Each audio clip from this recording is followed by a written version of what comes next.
your first question. All right, so the nurse instructs a client with chronic kidney disease who is receiving hemodialysis about dietary modifications.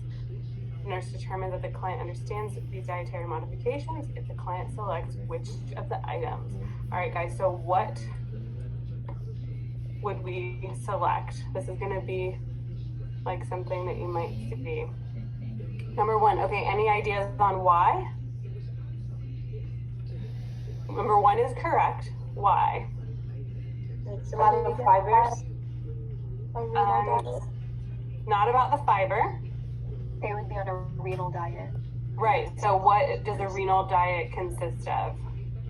It restricts protein and potassium. Yes, protein, potassium, phosphorus, sodium, and fluids. So I want you guys to focus on disease processes and the diets that might go along with them. So if I said somebody who's on a cardiac diet, what foods would you select? Okay, so name some foods that are high in sodium.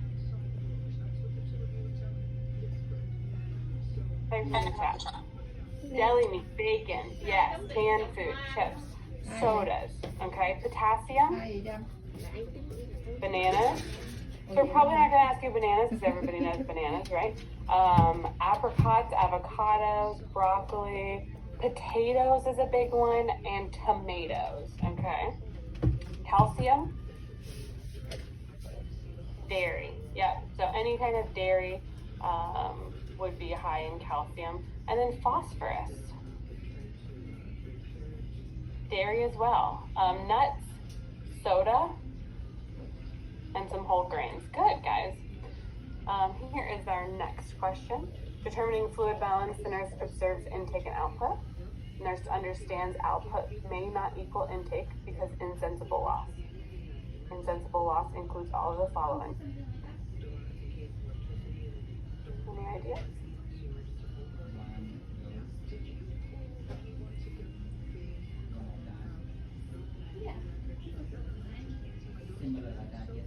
Yeah, it doesn't have to be exact. 4. So we actually have 2 in there as well because bowel movements, we cannot kind of measure how much fluid is in bowel movements. So 1, 2, and 4. All right.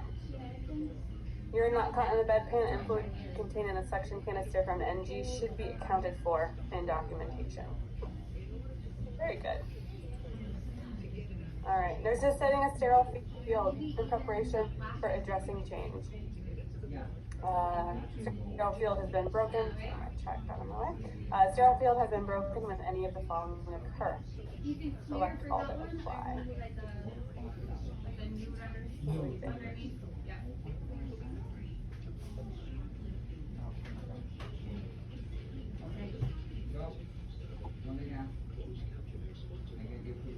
Two, 3, and 5.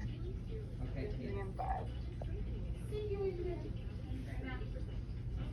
Okay, so when we do these select all that apply, we want to think of them as true or false. So what is this? The stem of the question is asking, how do we break sterile field, right? So we want to say sterile field has been broken when the nurse washes her and dries her hands prior to gathering equipment. That's false, right? So number 1 is not one of the answers. The nurse splashes water on the sterile drape. That is true. That is a break in sterile field. So 2. The nurse steps away from the sterile field to speak with a physician. That is a break in sterile field. Doesn't matter the reason that you step away. If you step away from that field, it is not sterile anymore. So 2 and 3 are both true. The nurse elevates the field above the level of her waist. Is that a break in sterile field? No, that's what we want. We want it to be above the level of their waist, right? So that is not true. And then the nurse touches the outer 2 inches of the sterile drape. Is that okay? Yes. Only 1 inch. Good job, Colton. So we only want to touch 1 inch, all right? So, remember that the outer 1 inch of the sterile drape may be touched. Sterile fields cannot be splashed with any kind of liquid. If the nurse steps away from the field, we must assume it is contaminated and then reset everything. All right, good job, guys. So remember, go through those as if that was a 5 true or false questions, okay? The nurse understands the rationale for auscultating the abdomen prior to palpation. Prior to palpating the abdomen is what? We just talked about this with Ms. Lalonte.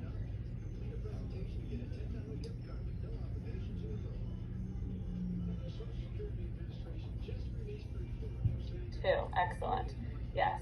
So proper assessment of the abdomen, IAPP. What does IAPP stand for?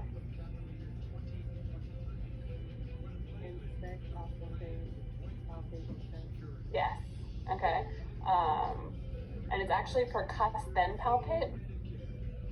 Even though we don't percuss as nurses, we still put it in there because it is part of an assessment. And so we do it before we palpate. All right. I have a question about the water splashing the sterile field. Sure. If it's like if you have sterile water and it splashes the sterile field, does that still contaminate it, or is that fine? No. Even though it's sterile water, it still contaminates it because it can soak through onto the whatever the sterile field is made on, the table or bed or whatever you're making it on. So, Okay, thank you. yeah, good question. Is IAPP the proper assessment of the thorax? No. That was on the last question. That was on the last test. You guys should all know that. That is not how we assess the thorax. Good. When doing a patient's skin assessment, the nurse knows to monitor all of the following areas. Where are we monitoring?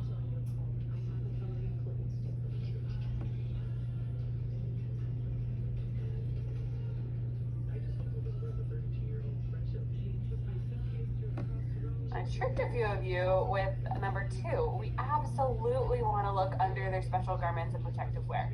So if we don't look, then we don't know if there is skin breakdown. Okay, so we need to make sure that we are looking literally everywhere.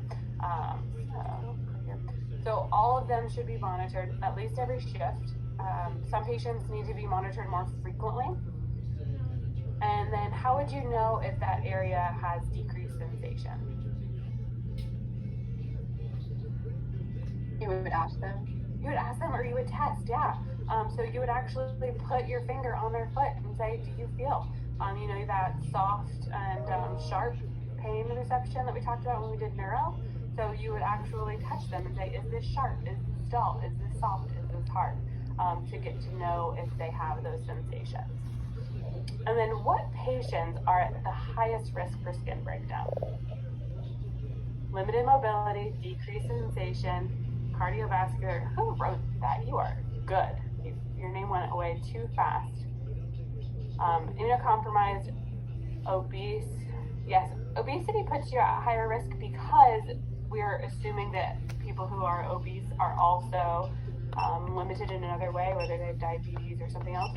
So just obesity in and of itself, maybe not quite as much as somebody else, but smoking, poor nutrition, lack of blood flow, and that happens because of cardiovascular disease. Okay, so good. So somebody who smokes, somebody who is sedentary, somebody who maybe just had surgery and can't move. Are we worried more about our older population or younger population? Older, yes. But what if our younger person is a paraplegic? Right? Then that younger person would trump the older person. So you have to look at the whole picture, not just their age or not just their diabetes. It's kind of that whole picture. Okay? Good. We kind of add up our risk factors to determine who has more, right? Okay. A nurse is caring for a patient with a stage 3 pressure ulcer on a toxin. The nursing intervention should include select all that apply. So what do we think here? What should we include?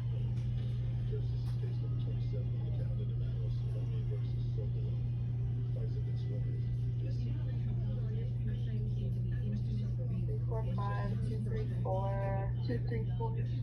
Not 5. Okay, somebody said not 5, but why not 5? Oh, wait. You have to do it outward, not upward.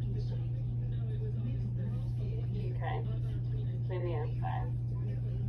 You're gonna bring bacteria in the wound. Yeah. So we want to clean from the inside to the outside. And why not number 1? It's every 2 hours. Because it's every 2 hours. And why do we want to educate them on a diet high in protein? Make it heal faster. To build up collagen in their skin. Yeah, to build up that repair. So the collagen and the albumin and all those other good things that protein will bring us. Dạ không có bài này từ từ cái nó ngắn. Fibrinogen. Okay, so patient should be turned and repositioned every 2 hours, not 4.